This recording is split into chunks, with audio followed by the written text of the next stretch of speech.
Pengamat ekonomi Dr. Haji Ihsan Rois, Dekan Fakultas Ekonomi dan Bisnis Universitas Mataram, memproyeksikan masa depan NTB dengan adanya sirkuit Mandalika dan event-event internasional menuju ke arah yang sangat positif. Gelaran balap World Superbike tanggal 3 sampai dengan 5 Maret 2023 yang dilaksanakan di sirkuit Mandalika adalah magnet yang tidak kecil untuk menghadirkan wisatawan dan investasi. Dampak ekonominya akan sangat besar. Kalau saya lihat ini kan WSBK ini seperti gerbang kita kepada dunia internasional, Pak Bul. Artinya jangan kita lihat hanya dari penjualan tiketnya saja ya. Kalau jual tiketnya barangkali tidak untung-untung banyak lah. Tapi yang kita lihat dampak dari penyelenggaraan WSBK ini, bagaimana dunia memperhatikan sekarang bukan hanya ternyata Indonesia tidak hanya Bali. Indonesia ternyata ada Lomboknya kan begitu. Dan Lombok ini lupanya lebih bagus dibanding Bali kalau kita lihat kan. Karena Bali sudah maksimal, sudah dia tidak bisa ditingkatkan lagi. Kalau Lombok ini kan masih bisa ditingkatkan lagi, Pak Bul. Artinya kita punya sumber daya alam yang luar biasa. Bagusnya loh, Pak Bul. Anda bisa bayangkan saja, ini kan bisa memperkenalkan kepada dunia internasional melalui WSBK ini.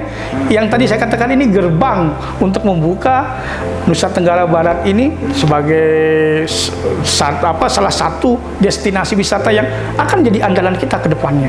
Kan begitu loh. Anda bisa bayangkan saja Pak Sandiaga Uno ngapain berkali-kali datang ke Lombok kalau tidak lihat potensi yang besar. Kan begitu loh. Ini karena dia lihat potensi yang besar, makanya dia kemudian menggarap Lombok ini sebagus mungkin, kan begitu loh. Tinggal kita apain lagi pada Lombok? Kita tingkatkan dan kita optimalkan. Fasilitasnya kita sediakan, bukan hanya masalah sumber daya alam, tetapi sumber daya manusianya juga penting, Pak Bul. Artinya, dengan adanya WSBK ini, ya Lombok yang harus maju kan begitu loh. Sumber daya alam, sumber daya manusianya juga perlu, termasuk UMKM yang ada. Jangan kemudian kita jadi penonton di negeri sendiri, di daerah sendiri, hanya jadi penonton saja, tidak menjadi pelaku. Ya UMKM. Meningkatkannya kira-kira seperti apa, Pak? Ya, artinya seperti memberikan pembelajaran ya, perhatian, pembelajaran dan lain sebagainya kepada semua stakeholder yang terlibat dalam USBK ini kan seperti itu. Masyarakatnya kah? Kemudian sumber daya alamnya kita lengkapi juga. Ya, kemudian fasilitas dan lain sebagainya kan penting itu, Pak Bul. Fasilitas, sumber daya alam, sumber daya manusianya itu perlu ditingkatkan lagi, Pak Bul. Apa ekspektasi Pak Dokter ini terhadap ekonomi NTB ke depan dengan adanya banyaknya sport tourism kita, Pak Dokter? Saya berharap tentunya NTB ini tidak lagi jadi Big Five. IPM-nya nomor 5 paling bawah, Pak. Saya berharap akan kita menjadi Big Five teratas, Pak. Nah kan, paling tidak 5 besar teratas. Bisa? Kenapa tidak kalau kita bersama-sama? Sumber daya alam sudah disediakan Allah begitu besarnya kepada kita. Apa bedanya kita dengan Bali, Pak Bul? Apa bedanya kita dengan Bali? Apa bedanya kita dengan daerah-daerah di Jawa itu loh? Lo dikasihkan sumber daya alam yang besar. Fabiayyi ala rabbikum tukadziban katanya. Kenapa tidak bisa? IPM kita tidak bergeser naik, malah juga, Pak Dokter. Nah itu dia yang jadi permasalahan kita. Kenapa kok IPM kita tidak bergeser naik? Yang terjadi sekarang ini kan pembangunan di NTB. Seharusnya pembangunan NTB, Pak Bul. Bukan di NTB. Karena pembangunan di NTB itu yang menerima hasilnya, yang merasakan itu adalah orang-orang yang bukan dari NTB, dari luar. Tetapi kalau pembangunan NTB, Pak Bul, yang menikmati hasilnya itu adalah kita sendiri. Ya, kita mendapatkan hasilnya. Nah, kita harus ubah. Itu yang pemikiran semacam itu. Yang terjadi adalah pembangunan NTB, bukan pembangunan di NTB.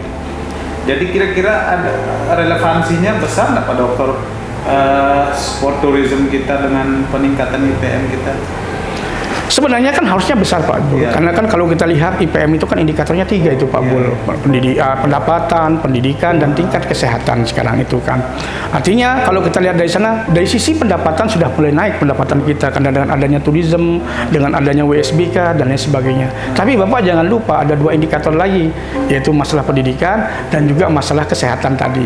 Nah, ini yang jadi PR besar buat kita ini di NTB sekarang ini.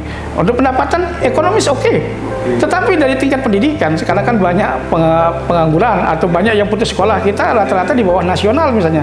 Nasional sampai kelas 2 SMP. Lah kitanya masih kelas 6 atau kelas 1 SMP saja kan masih di bawah itu. Belum lagi kita bicara dari sisi kesehatan. Kita bicara stunting misalnya. Stunting kita nomor 2 tertinggi di Indonesia, Pak Bul. Ini loh problemnya. Makanya itulah kenapa kemudian universitas seperti UNDRAM ini menyediakan fakultas kedokteran, Pak Bul. menyediakan beasiswa agar semua tadi bisa terangkat ke atasnya. Pendidikan, kesehatannya bisa kita Jadi kalau hadapi. ukur keberhasilan nanti sport tourism yang kita sudah mulai ada banyak di NTB ini adalah PM nanti Pak Dokter. Ya, jadi begini Pak Bul, kadang-kadang ada ekonom yang keberhasilan suatu daerah itu dilihat dari pertumbuhan ekonominya. Nah, ada juga yang melihat dari sisi indeks pembangunan manusianya kan. Nah, kalau saya setuju pada IPM tadi Pak Bul, karena kalau pertumbuhan ekonomi yang kita kejar kan bukan hanya tadi yang pertumbuhan di NTB tadi yang terjadi, tetapi kalau kita lihat dari sisi IPM maka yang terjadi pertumbuhan bukan di NTB tapi pertumbuhan NTB-nya Pak, itu loh. Ya, pemerataan itu yang utama Pak, bukan satu tumbuh kemudian satu tidak tumbuh. Artinya ini besar secara ekonomi cukup besar dampaknya kan. Besar Pak Tapi Bul. harus inline juga ke sektor pendidikannya, kemudian Iya, sektor kesehatannya. Ya, Pak itu yang penting Pak. Jadi pembangunan itu tidak hanya bertumpu pada satu sektor saja Pak Bul, Iya. tapi semua sektor juga terlibat di dalamnya. Dan memberantas kemiskinan itu tidak hanya melibatkan satu tempat aja, misalnya satu sektor saja. Oh, ini kan bukan urusan saya, tidak bisa seperti itu. Ambil contoh stunting dikatakan kesehatan, oh tidak bisa Pak Bul, diserahkan kepada kesehatan. Ternyata stunting itu juga banyak dampaknya.